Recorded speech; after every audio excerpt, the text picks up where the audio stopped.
தமிழக முதல்வர் மாண்புமிகு தளபதியார் அவருடைய ஆட்சியில் இதுவரை மக்களுக்கு சென்றடைய வேண்டிய சிறப்பான திட்டங்கள் எல்லாம் நடைபெற்று கொண்டே இருக்கிறது. மீண்டும் இன்னும் மீதமுள்ள திட்டங்கள் எல்லாம் மிக விரைவிலே மக்களுக்கு செயல்படுத்த தயாராக உள்ளனர். அதே போல் மத்திய அரசை எதிர்த்து மத்திய அரசினுடைய ஒரு நிதி உதவி கூட இல்லாமல் இன்றைய நாளிலே நம்முடைய தமிழக அரசு தானாகவே இந்த அரசு ஒரு நல்ல ஒரு திட்டங்களை தீட்டி மக்களுக்கு பயனடைகின்ற வகையிலே செய்து கொண்டு இருக்கின்றன.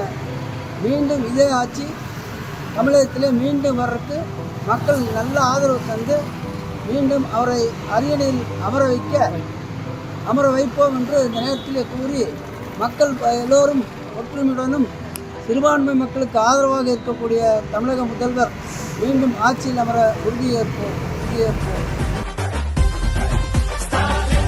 தமிழ்நாட்டின் மண், மொழி, மானம் காக்க இணைவோம். ஓர் அணியில் தமிழ்நாடு.